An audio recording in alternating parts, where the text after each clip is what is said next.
Jesús es Dios, amén. ¿Cuántos creen que Jesús es Dios?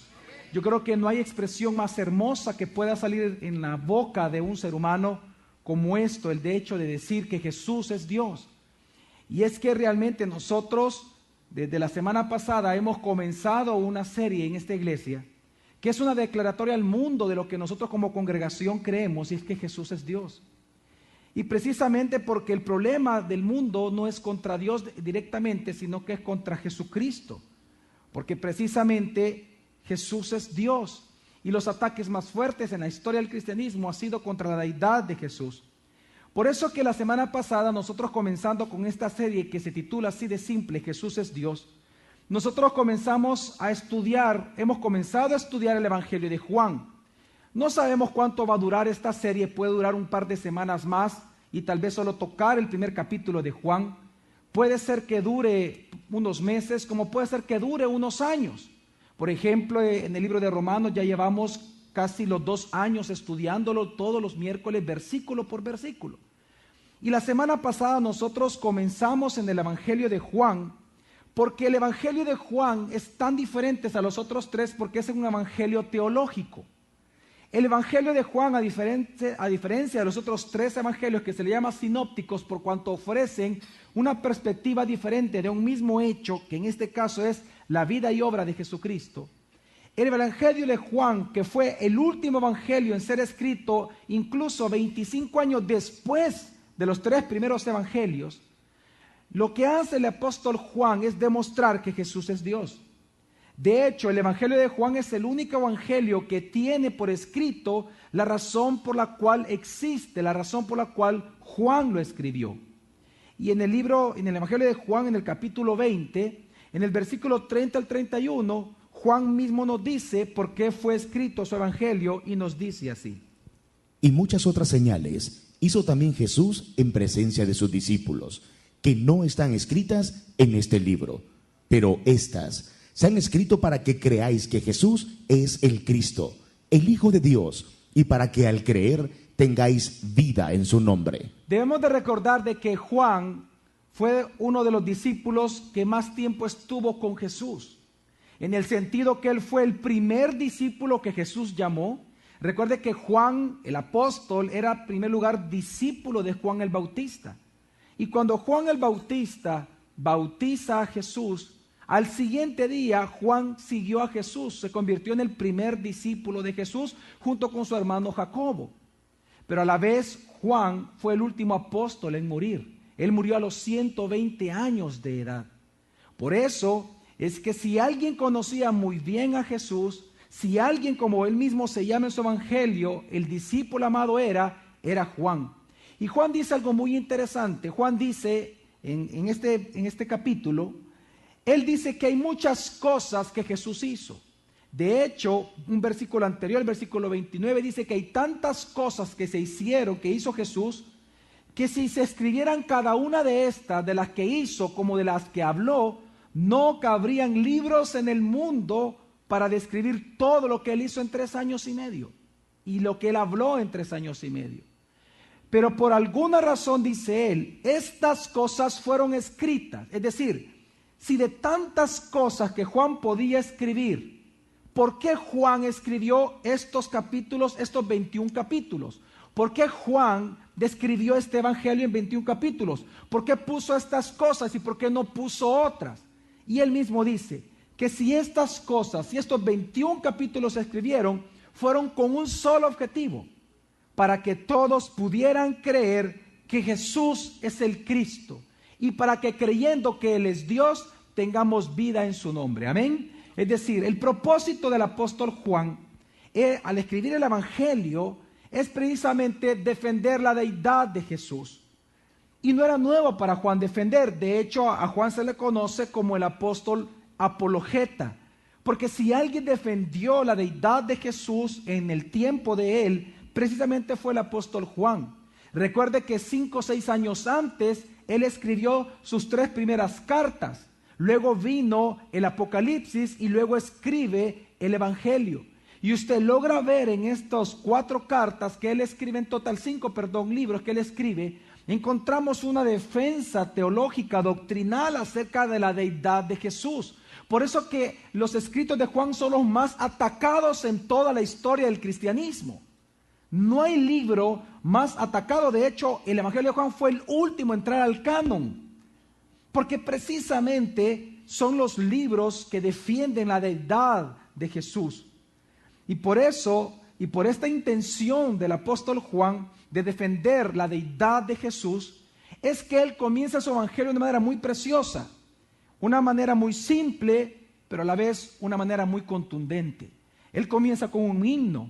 De hecho, en el Evangelio de Juan, capítulo 1, del versículo 1 al versículo 16, es un poema, más que un poema, es un himno. De hecho, era un himno que se cantó durante más de 100 años, precisamente por la primera iglesia. Ellos cantaban, después de que fue escrito este evangelio, ellos cantaron este himno porque Juan lo escribió como un himno.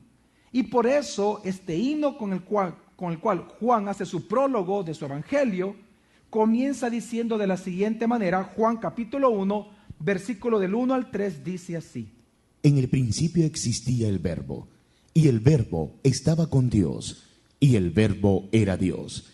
Él estaba en el principio con Dios.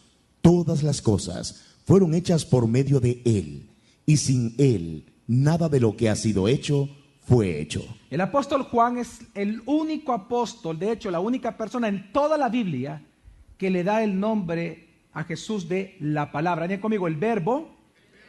La semana pasada explicamos esto, ¿verdad? Que el verbo es un término en latín, realmente así no está escrito. La palabra correcta es la palabra o el logos en griego. Así que miren conmigo, el logos o la palabra. El apóstol Juan fue el único en toda la Biblia que le da este nombre a Jesús. Pero es tan importante porque incluso el único nombre que Jesús va a traer cuando venga por segunda vez, dice la palabra, que en su vestidura va a estar escrito, es el verbo también, es decir, la palabra o el logos. Juan comienza a describir que Jesús es la palabra, diciendo que esta palabra es Dios. Pero ¿por qué Juan comenzó así? La semana pasada hablamos, y yo invito a aquellos que no vinieron, que de verdad hagan un esfuerzo por escuchar la predicación. Hay diferentes medios en los cuales usted puede conseguir la predicación. La librería puede obtenerlo gratis a través de internet, a través del canal que tenemos en YouTube, a través de la página misma, a través del podcast que tenemos, que usted lo puede bajar completamente gratis a su computadora. Es decir, en varios medios, pero sí yo le invito a que lo escuche. Pero si algo yo le puedo decir a manera de introducción para a todos aquellos que nos visitan por primera vez, ponerlos en contexto, es que precisamente Juan escribió y comenzó su evangelio diciendo que en el principio existía el verbo y el verbo estaba con Dios y el verbo era Dios. ¿Por qué comienza hablando del verbo? Recordemos que Juan, cuando escribe este evangelio, él se encontraba en la ciudad de Éfeso, ahí alrededor del año 96, 97 después de Jesucristo, es decir, 50 años después de la muerte y la resurrección de Jesús. Juan escribe su evangelio, 50 años. Cuando él llega a Éfeso, después de su destierro en la isla de Patmos por Domiciano, quien gobernaba Roma en ese momento, cuando él muere, Domiciano, Juan se va a Éfeso y se encuentra precisamente con un mundo en donde la filosofía griega había influenciado precisamente todos los aspectos, la política, la economía, todo el aspecto social, incluyendo aún las creencias judías. Y cuando Juan llega a Éfeso se da cuenta de que en la jerga común, por ejemplo en el caso de los judíos, ellos todo el tiempo a los judaizantes les escuchaba decir que a los cristianos ellos les decían y les enseñaban que si ellos querían salvarse a sí mismos, el creer en Jesús no les bastaba, sino que ellos tenían que regresar, y digan conmigo, al logos. Ellos tenían que regresar a la palabra. Y entonces cuando Juan comienza a escuchar esto, que los judaizantes les estaban enseñando, él siendo judío, les estaban enseñando a regresar a las obras de la ley, porque recordemos que los judíos le llamaban la palabra ¿a qué? A todos los escritos, al Tanakh, es decir, a todos los escritos que para nosotros es el Antiguo Testamento. A todo eso se le llama la palabra. De hecho, nosotros los cristianos, ¿cómo le llamamos a la Biblia? La palabra. Entonces, para ellos, en su jerga común, su jerga diaria, era común la palabra logos. Ellos hablaban y decían, tenemos que cumplir el logos, tenemos que amar el logos, tenemos que proteger el logos, tenemos que hacer el logos. Te quieres salvar, no te basta creer con Jesús, sino que tú tienes que hacer el logos y obedecer el logos. Pero por otro lado, también se encontraban los gnósticos, que estaban influenciando fuertemente el cristianismo en ese momento. Y ellos enseñaban que por cuanto el ser humano no había sido creado, sino que simplemente había nacido así de la nada, y que simplemente era impulsado por una fuerza que se llamaba el logos platónico, el logos de Heráclito, 500 años antes de Cristo. Heráclito lo que él enseñó, y eso fue lo que se popularizó, Platón lo estableció muy fuerte también, y luego en el tiempo de Juan era lo que se manejaba en el pensamiento común en todos los gentiles, es que ellos decían que la razón de todas las cosas era el logos. Digan conmigo, la razón de todo era el logos. Por eso es que ellos decían que para salvarse, y es lo que le enseñaban a los cristianos, los gnósticos los que le enseñaban a los cristianos, que si ellos querían salvarse, creer en Jesús no les bastaba, porque la salvación venía por la gnosis, es decir, por el conocimiento. Por eso se llaman gnósticos, porque era por la gnosis. Entonces ellos enseñaban de que la salvación era por el conocimiento.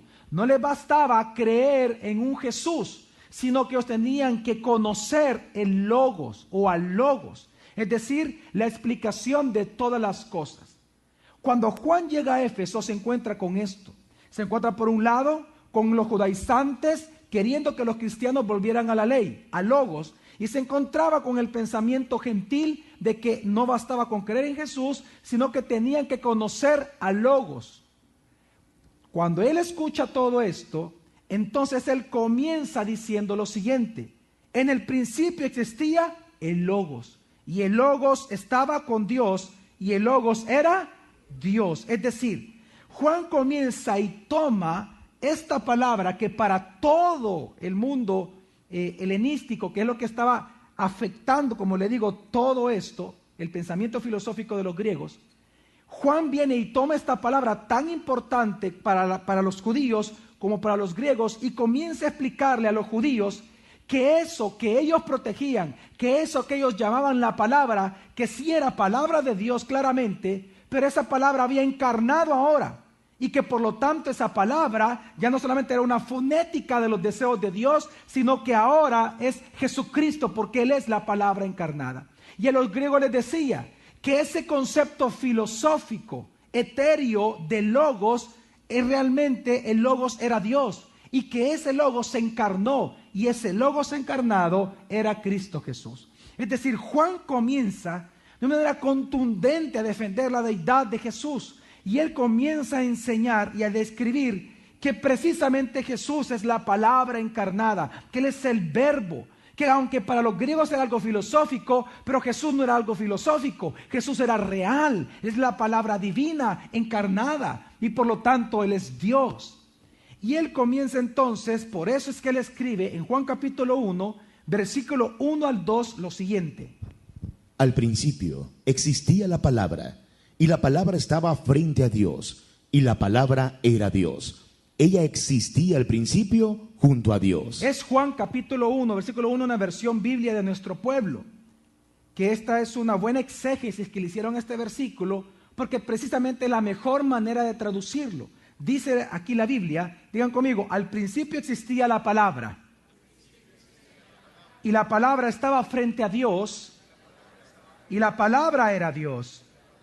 Ella existía al principio junto a Dios. Así que lo que vimos la semana pasada fueron estos dos versículos con mucha claridad. Y lo que estaba diciendo aquí el apóstol Juan es que Juan les comienza a demostrar que Jesús, desde el punto de vista del tiempo, es decir, desde el punto de vista de la eternidad hasta la eternidad, desde el alfa a la omega, desde el principio hasta el final, desde la eternidad hasta la eternidad, la palabra siempre ha existido, pero esa palabra siempre ha sido Jesús. Por lo tanto, desde el punto de vista del tiempo, Jesús, digan conmigo, es Dios. Y es lo que comienza Juan a establecer desde la perspectiva del tiempo, que perfectamente lo entendían, es Jesús es Dios. Por cuanto si la palabra es lo que siempre ha existido, si lo que los griegos decían que el logos era lo que siempre ha existido y lo que motivó todas las cosas, y si los judíos decían que la palabra era lo que había provocado todas las cosas, Entonces Juan comenzó diciendo, ok, pues quiero que entiendan que esa palabra es verdadera, esa palabra no es filosófica, esa palabra es Dios y esa palabra encarnó en Jesucristo. Y por lo tanto Jesús es Dios. Entonces, lo que está diciendo Juan, que del punto de vista del tiempo Jesús es Dios. Pero cuando él comienza y él continúa con este himno, es interesante porque no solamente desde el punto de vista del tiempo él dice que Jesús es Dios, sino que él procede a demostrar una vez más que Jesús es Dios, pero desde otra perspectiva en el versículo 3, ya no del tiempo, sino de un concepto muy interesante que todos manejaban en su tiempo y era con respecto a la creación. Por eso es que Juan ya en el versículo 3, después de decir que la palabra existía, al final del versículo 2, que la palabra existía al principio junto a Dios, hablando siempre de la palabra, hablando siempre del logos, viene él entonces, dice del versículo 3 lo siguiente. Todas las cosas por él fueron hechas, y sin él nada de lo que ha sido hecho fue hecho. Todas las cosas, digan conmigo, por la palabra fueron hechas. Y digan conmigo, y sin el logos, nada de lo que ha sido hecho fue hecho. Digan conmigo, nada de lo que existe hubiera existido.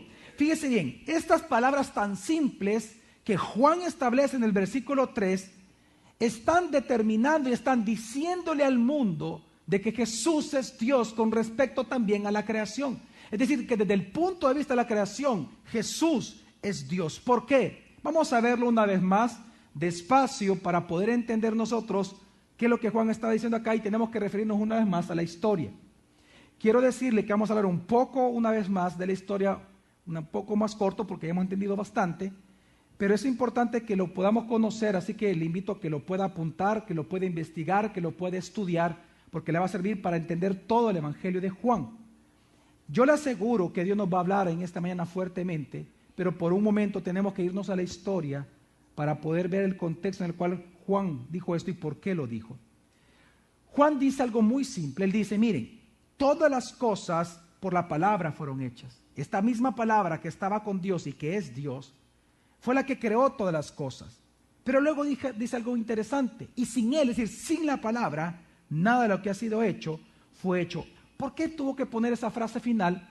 Vamos a entender mediante el contexto que estaba pasando acá. En el tiempo en que Juan escribió esto, el pensamiento judío, y siempre los judíos han creído, de que el creador de todas las cosas, ¿quién es? Dios. Fíjense bien, para los judíos, ¿quién es el creador de todo? Dios, es perfecto. De hecho, por eso es que Génesis 1:1, como comienza diciendo, en el principio, ¿qué dice? Creó quien, Dios o Elohim, ¿qué dice? Los cielos y la tierra. Usted puede ver, si usted tiene un amigo judío, que los judíos no tienen duda en eso. Usted le pregunta a un judío, ¿quién creó todas las cosas? Y él le va a decir, Dios. Los judíos tienen problema en entender eso. Y por eso es que ellos, y si nosotros nos vamos al Antiguo Testamento, vamos a encontrar en Salmos, en los profetas, en Proverbios, en Eclesiastés, en varios libros encontramos que Dios es el creador de todas las cosas. Y ellos celebraban eso y ellos alababan a Dios por cuanto Él es el creador de todas las cosas. Amén. Amén. Sin embargo, ellos decían algo muy interesante. ¿Cómo es que Dios, quien creó todas las cosas, creó las cosas? Y es interesante porque ahí mismo en Génesis capítulo 1 nos dice cómo Dios creó todas las cosas en el versículo 3. ¿Y qué es lo que nos dice Génesis 1:3? Entonces dijo Elohim, haya luz, y hubo luz. ¿Qué hizo Dios para poder crear algo? ¿Qué hizo Dios? Dice la palabra. ¿Qué hizo Dios, mi amada familia? Digan conmigo, habló. Es decir, si algo los judíos entendían, es que Dios es el creador de todas las cosas, pero como Él creaba, como Él creó, por su palabra. Digan conmigo, por el logos, por la palabra. Es decir, es interesante ver que los judíos creían que la palabra de Dios, la palabra divina, que la palabra de Dios era divina, pero para ellos la palabra no era Dios. Es decir, la palabra era de Dios, pero no era Dios. La palabra era divina, pero no era Dios en sí misma. ¿Me estoy dando a entender? Eso es lo que creen los judíos y lo que querían los judíos en el tiempo de Juan. Por ello ellos decían, Dios es el creador, pero Él todo lo crea por medio de ¿qué? De su palabra. Por lo tanto, mire, por eso es que los judíos Incluso a la palabra la personificaron.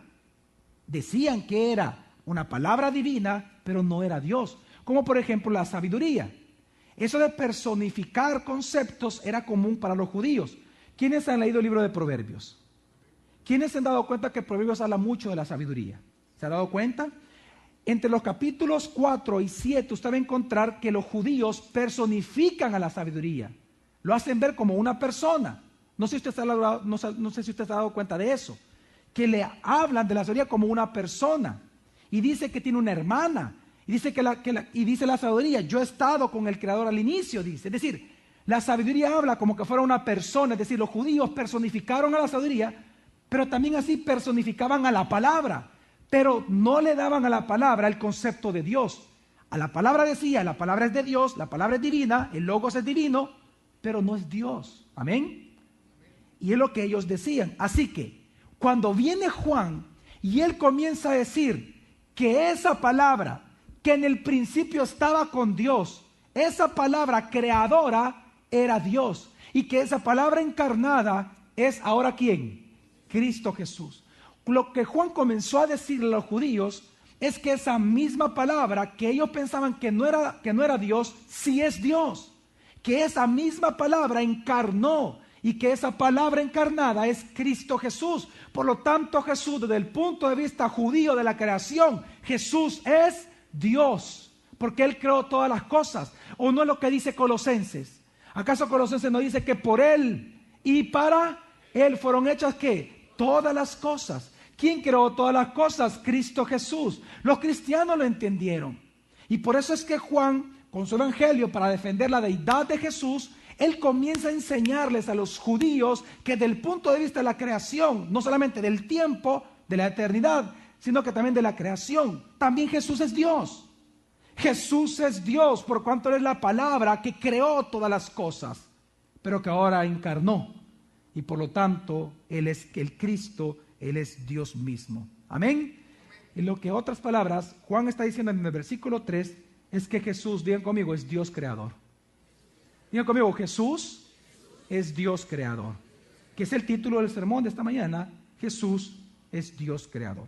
Ahora, pero Juan cuando comienza así su evangelio en el versículo 3, no solamente les estaba explicando a los judíos que esa palabra creadora es Cristo Jesús, sino que también viene y comienza a refutar a uno de los más grandes herejes que ha existido desde el tiempo del cristianismo hasta el día de ahora, cuyo nombre es Cerinto. Es importante entender esto para entender por qué Juan fue específico en poner incluso la segunda parte del versículo 3. Fíjese bien, cuando el versículo 3 dice, y sin él nada de lo que ha sido hecho fue hecho. Esa frase es tan potente y es tan importante entenderla, pero no podemos entenderla sin conocer a Cerinto. Cerinto era un hombre judío, que él pertenecía a la secta más antigua que los judíos han tenido, secta judío-cristiana. ¿Por qué judía cristiana? Al explicar. Esta secta se llamaban los ebionitas. ¿Cómo se llamaban?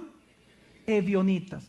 Los ebionitas eran una secta judío-cristiana que ellos creían que Jesús sí era el Mesías. Pero ellos negaban tres cosas acerca de Jesús. Negaban la preexistencia de Jesús, es decir, que ellos creían que Jesús había sido creado. Ellos negaban la naturaleza divina de Jesús. Ellos decían que Jesús no era Dios.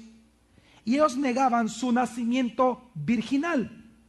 Por lo tanto, los ebionitas, al ser judíos cristianos, se llamaban a sí mismos, ellos decían que Jesús era el Mesías, pero no era Dios. Por lo tanto, para salvarse, habrían que volver a las obras de la ley.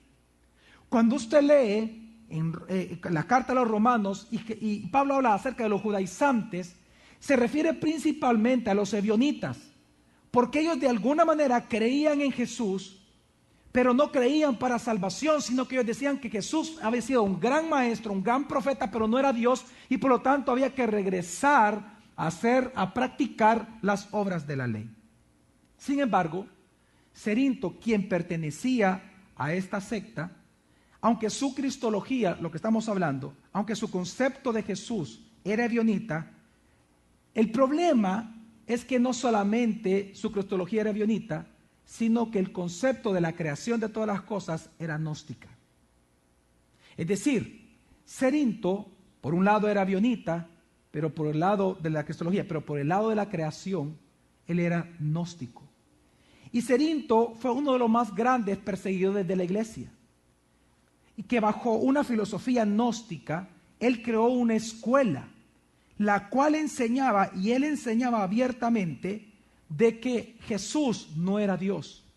Y que Jesús específicamente había sido creado, no por Dios, por alguien más. Porque el concepto de los gnósticos de la creación es más que interesante y es importante entenderlo.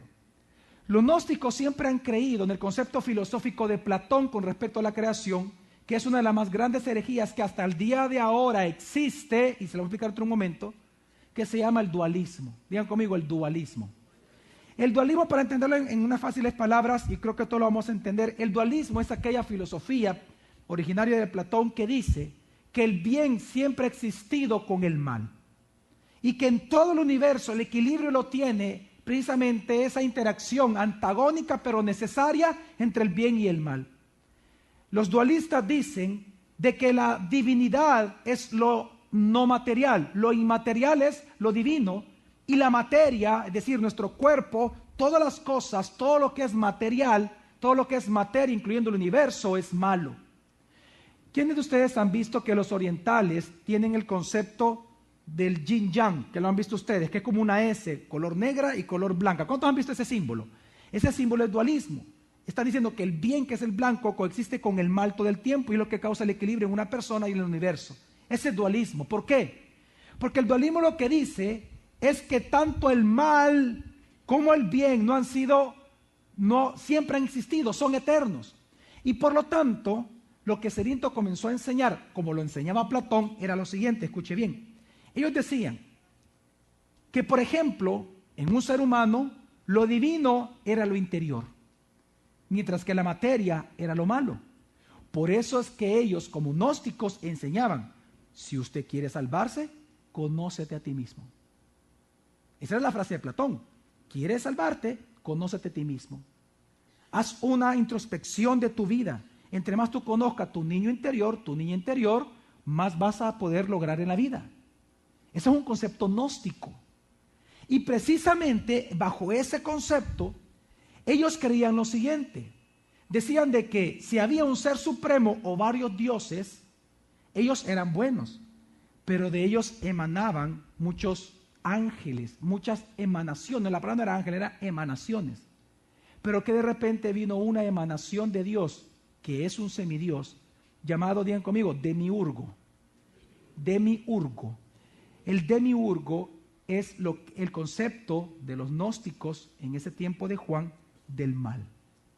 Ellos decían que el demiurgo encontró que al principio, casi como el Génesis, al principio todo estaba desordenado y vacío, dice. Y que el demiurgo vino y vio que solo estaba la materia desordenada, el logos y las ideas. Entonces vino el demiurgo y como su naturaleza era mala, lo que él hizo fue crear algo. Pero todo lo que creó con la materia, por lo tanto, ¿era qué? Malo. ¿Porque él era qué? Malo. Ya entendió usted. Entonces, el punto es, todo esto es importante entenderlo, lo voy a explicar por qué. Porque para los gnósticos enseñaban lo siguiente, que si entonces el Dios supremo era bueno y la materia era mala, es imposible que Dios venga a encarnar en un cuerpo que es malo. ¿Me doy a entender? ¿Me estoy dando a entender? Es decir, ellos decían que jamás los dioses, por eso que usted se da cuenta que en la mitología griega los dioses no interactúan con los hombres así como ordenando todo, sino que simplemente es como observando. Porque era imposible que ellos, siendo tan perfectos, tan puros, vinieran a tocar la materia que era completamente contaminada, corrupta por haber sido creado por el demiurgo. Ese es el concepto de gnóstico. Por lo tanto, cuando Cerinto comienza a enseñar, él les comienza a decir a los cristianos ya convertidos que Jesús no era Dios, que cómo era posible que ellos pudieran creer en esa tontería si no se daban cuenta de que como el Dios supremo que ellos pensaban que existía, si era tan santo como ellos decían, ¿cómo era posible que iban a ir a encarnar si la materia era mala? ¿Me doy a entender? Y por lo tanto él comenzó a decir que Jesús no era Dios, y que Jesús incluso él fue creado por el demiurgo. Que aunque era un maestro, que aunque era un profeta, pero que él había sido creado por el demiurgo. Y que era imposible. De hecho, de esta enseñanza de Cerinto es que nace una de las más grandes herejías que hasta el día de ahora también se encuentran, que es el docetismo, que es otra herejía. El docetismo lo que dice es que Jesús no vino en carne, sino que vino solamente ¿en qué? En espíritu. Y Cerinto comenzó a popularizarlo. Bueno, para aquellos que estudian precisamente de los escritos de Cerinto, de la escuela de Cerinto, es que tomó Arrio en el siglo III para decir que Jesús nunca fue el verbo, que Jesús nunca fue Dios, sino que él fue creado por Dios. Por lo tanto, no era Dios. Y precisamente, mire, para entender esto, el docetismo, digan conmigo, el cuerpo aparente de Jesús. Iglesia, digan conmigo, el cuerpo aparente de Jesús. Aunque no lo vamos a ver ahora, pero el docetismo lo que enseñaba es que, si decían los gnósticos, bueno, si ustedes creen como cristianos, acuérdense que habían pasado 50 años ya de la muerte y resurrección de Jesús. 50 años ya pesan, señores. 50 años ya no era de que únicamente yo lo vi, sino que mucha gente nunca había visto a Jesús. Creían en él por fe, como nosotros, amén. Entonces venía Cerinto y decía, ustedes sí son bobos, ustedes sí son brutos.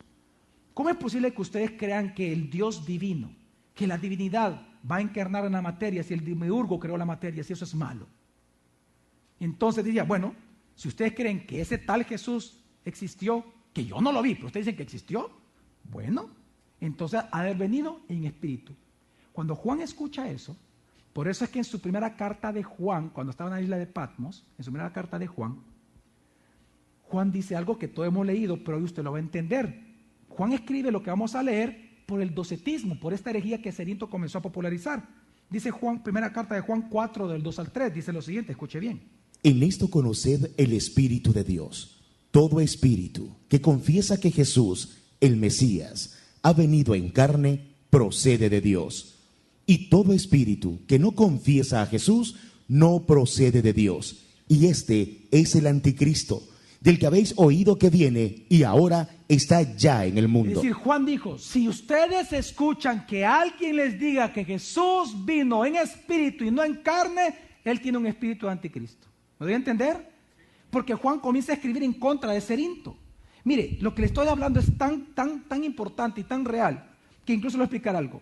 Uno de los discípulos de Juan se llama Policarpo, quien fue obispo de Esmirna, que lo conocemos como uno de los más grandes mártires de la primera iglesia. Este Policarpo a la vez tuvo un discípulo que se llama Ireneo, y estos escritos se encuentran. Pues Ireneo cuenta que Policarpo un día le comentó, cuando Juan ya había muerto, que en una ocasión el apóstol Juan iba con Policarpo y otros discípulos a bañarse a los baños públicos de Éfeso. Y cuando él llega a los baños públicos y se da cuenta que Cerinto estaba ahí, porque se conocían, eran contemporáneos, y se da cuenta que Cerinto estaba ahí, Juan se enoja tanto, ya un señor de 90 y pico de años, se enoja tanto que en voz alta, para que lo escuche Cerinto, grita y dice, salgámonos de aquí, no voy a hacer que este edificio se caiga, porque allá adentro está Cerinto, perseguidor de la verdad. Y se va, y no se bañó.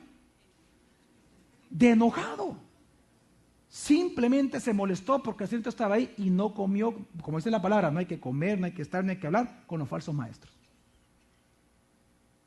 Por eso es que al apóstol Juan, hoy en estos días, si él existiera, le llamarían radical, intolerante, le dijeran a él. Pero Juan es un gran apologeta. Cerinto era un ser real. Él creó una escuela filosófica. Y él comenzó a enseñar fuertemente de que Jesús no era Dios. Y él comenzó a decir de que Jesús era un ser creado. ¿Sabe que ese pensamiento de Cerinto, que después Arrio lo tomó, hoy en día todavía existe? ¿Sabe quiénes son los que predican eso, que Jesús es un ser creado? Los testigos de Jehová y los mormones. Si usted habla con testigos de Jehová, si usted habla con mormones, se va a dar cuenta que ellos creen en Jesús. Y dicen, sí, es el Hijo de Dios, dicen, claro, pero él fue creado. No, amén. Él no fue creado. No. Jesús es Dios. Entonces, lo que dice, por todo esto que le estoy diciendo, es que Juan entonces escribe lo siguiente: todas las cosas por el que. Ahora, fíjese bien, decir hasta ahí Juan puede haber quedado hasta ahí. Ponme por favor, una vez más, Juan capítulo 1, versículo 3.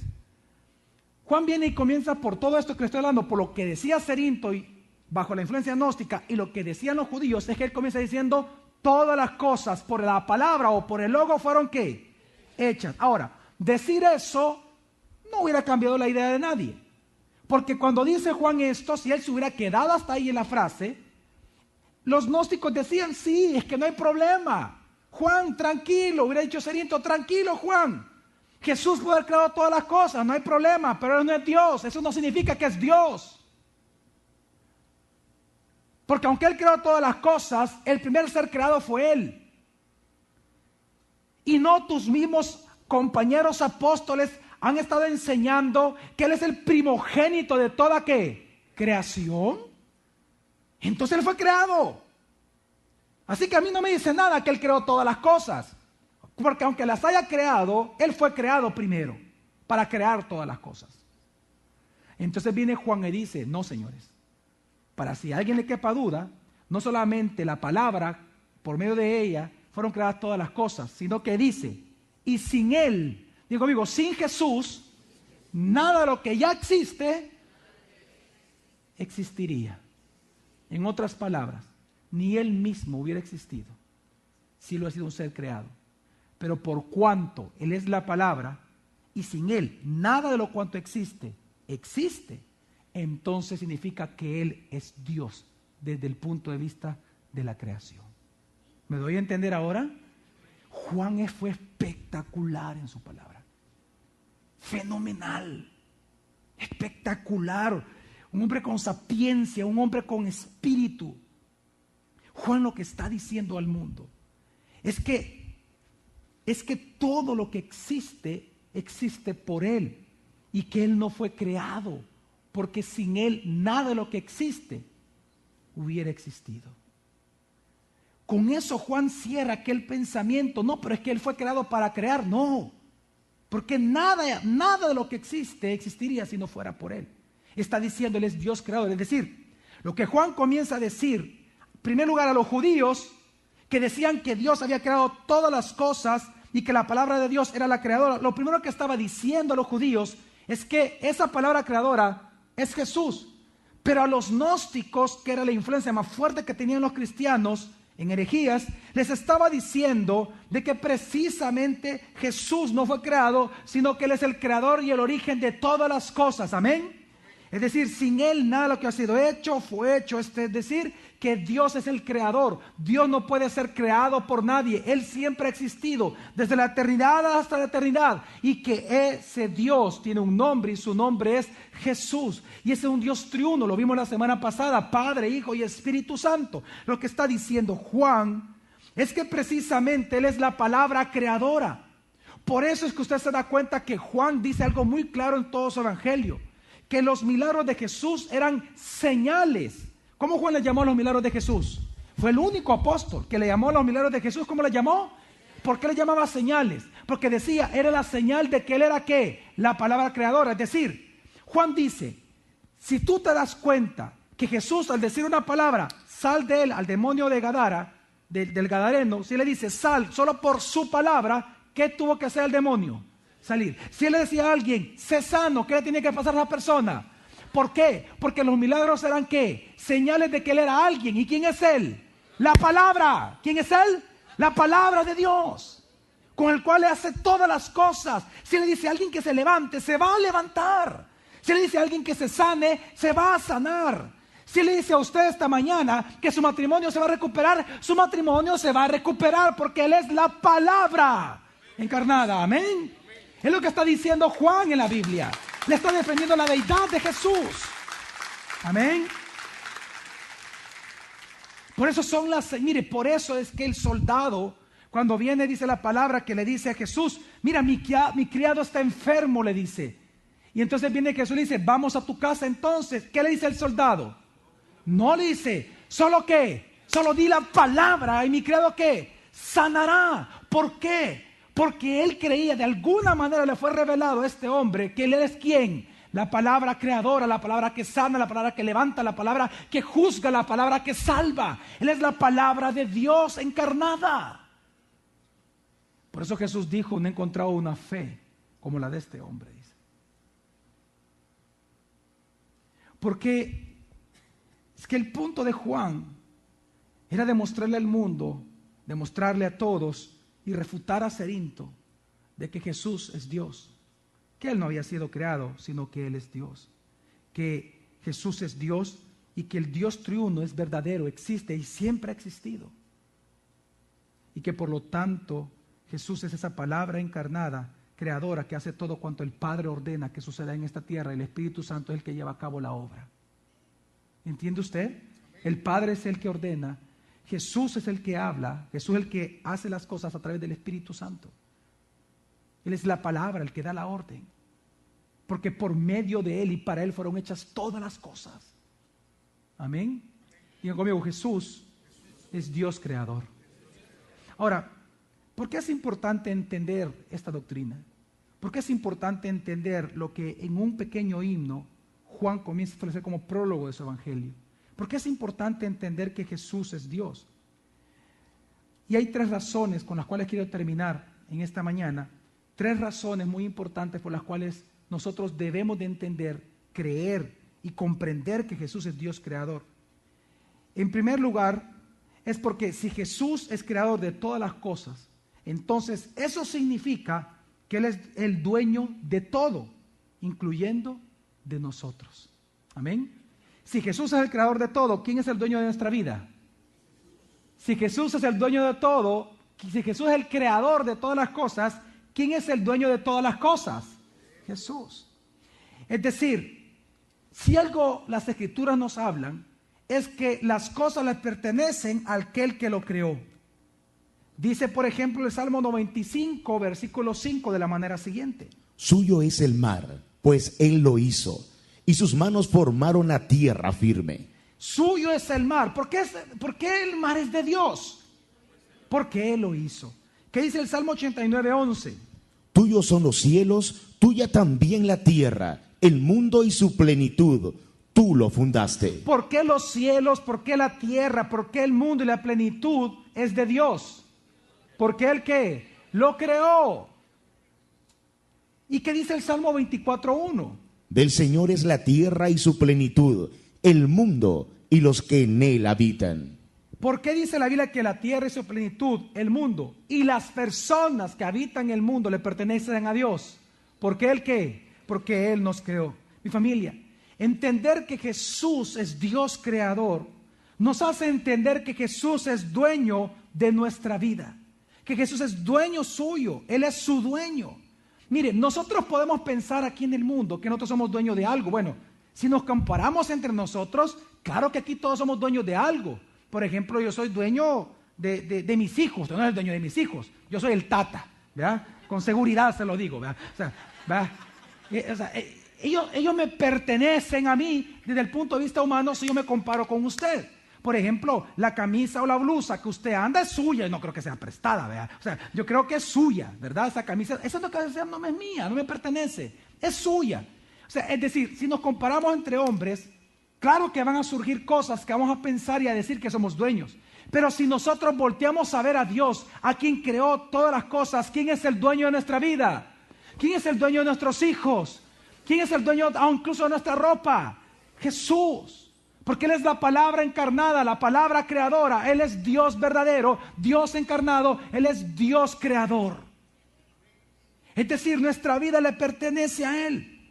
Por lo tanto, venir a decir que nosotros, por ejemplo, en venir a pensar que es un error, en venir a pensar nosotros, o el venir a decir nosotros, que el 10%, por ejemplo, de nuestros ingresos le pertenece a Dios y lo demás a nosotros, casi sería una blasfemia.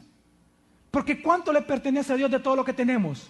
Todo le pertenece a Dios. Es decir, entender esta doctrina, lo que nos hace entender, nos tiene que llevarnos a entender que todo cuanto tenemos, todo cuanto somos y todo cuanto podemos hacer cada día es de Dios. Dios es nuestro dueño, le pertenecemos a Él, su vida le pertenece a Él, su intelecto le pertenece a Él, su experiencia le pertenece a Él, su cuerpo le pertenece a Él, su salud le pertenece a Él, toda su vida le pertenece a Él, su familia, sus hijos, su empresa, su trabajo, sus bienes, su dinero, todo le pertenece a Dios. Amén. Todo le pertenece a Dios. ¿Por qué? ¿Por qué le pertenece a Jesús, pastor? Porque Él es Dios creador, porque Él creó todas las cosas, porque es la palabra creadora que encarnó. Él es Dios. Por eso es que cada día sería bueno que usted se preguntara, ¿acaso con mis bienes estoy yo honrando el propósito de Dios? Pregúntese, ¿la forma en que usted gastó su dinero esta semana cumplió el propósito de Dios, que todo fuera para Él? La forma en que usted ocupó su cuerpo esta semana, la forma en que usted ocupó su lengua, porque esa lengua le pertenece a Dios. La forma en que usted ocupó su intelecto, su profesión, ¿acaso manifiesta que Jesús es Dios creador y Él es dueño de su vida? La forma en que usted ocupa su vida, sus bienes, su cuerpo.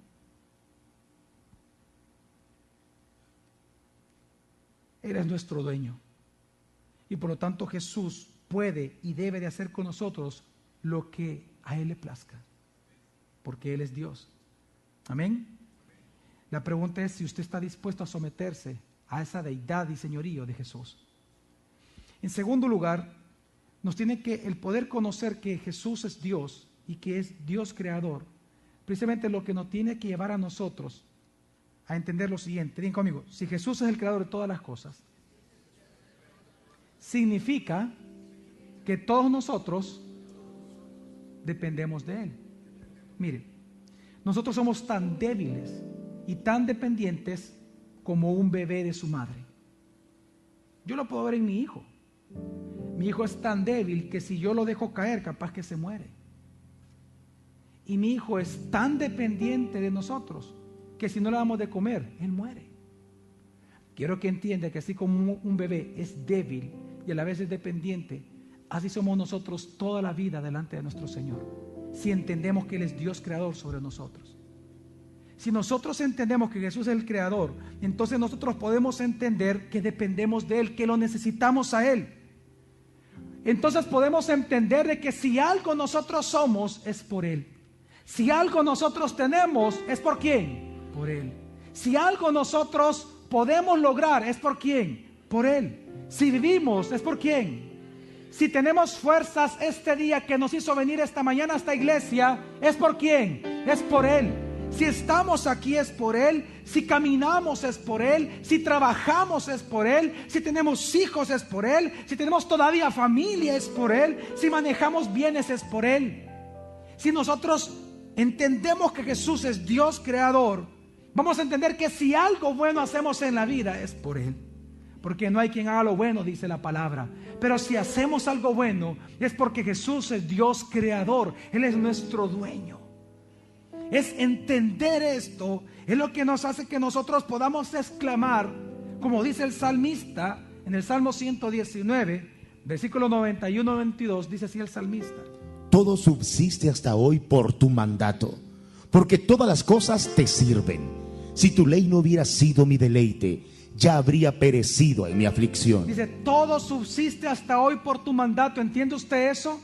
Digan conmigo, todo subsiste hasta hoy por tu palabra. ¿Y quién es esa palabra encarnada? Jesús. ¿Sabe usted que su vida hasta el día de ahora subsiste por Jesús? Su matrimonio todavía subsiste a causa de Jesús.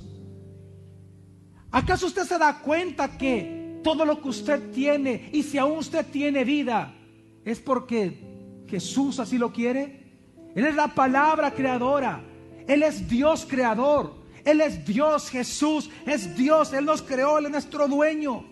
Por eso es que sigue diciendo el salmista: si tu palabra no hubiera sido mi deleite, ya habría perecido en mi aflicción. ¿Cuántos acá están en aflicción ahora? ¿Cuántos han estado en aflicción los últimos meses y años?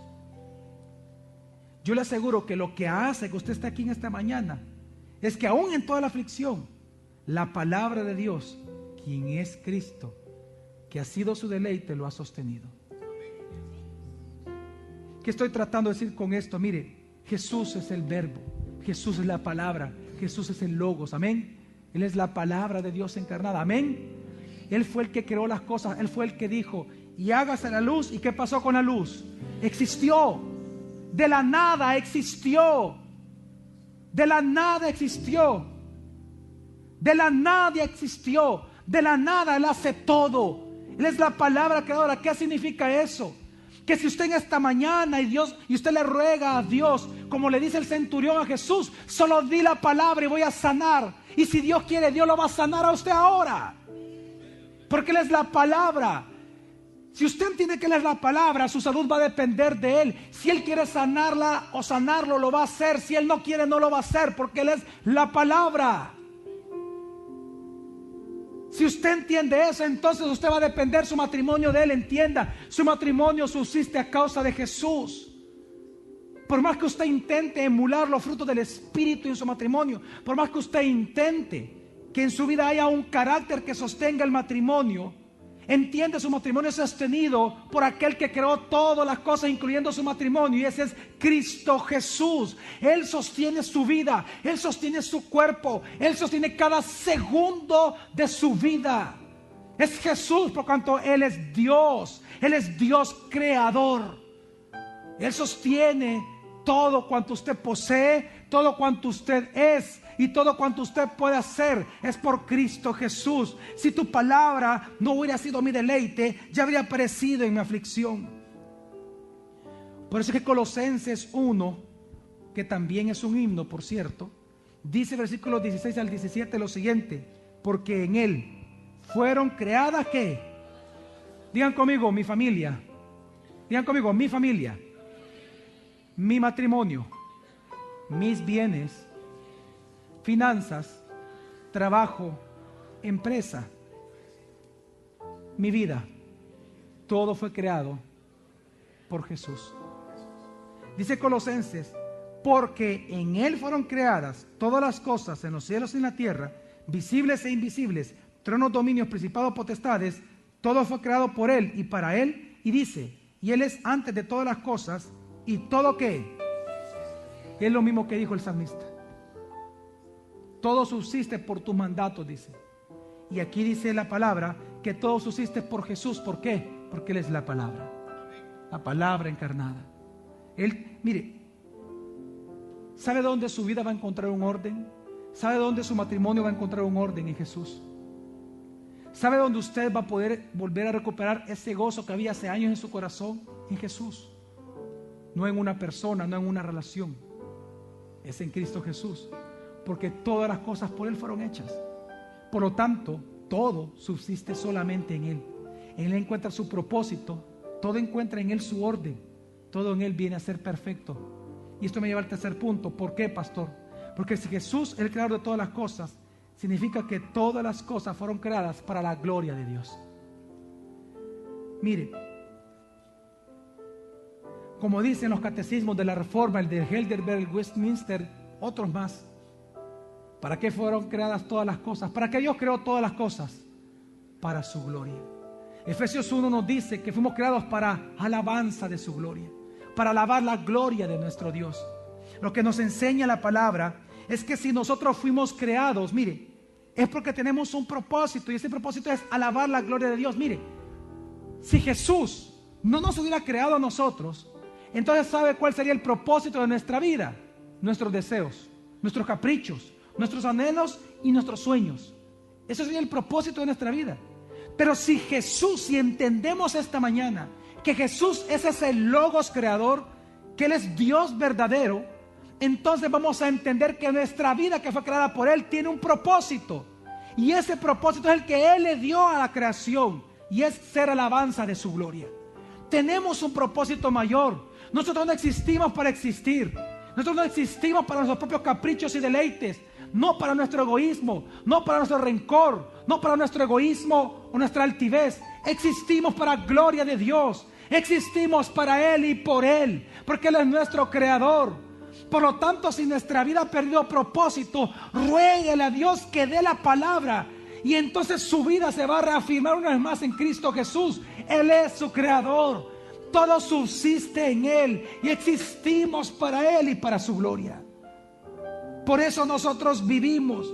Su cuerpo, su mente, su vida, sus hijos, su familia, su sexualidad, su matrimonio, su empresa, su dinero, todo, su tiempo, sus canas, su experiencia, aún su muerte. Todo fue creado para glorificar el nombre de nuestro Dios. Todo fue creado para darle gloria a nuestro Dios.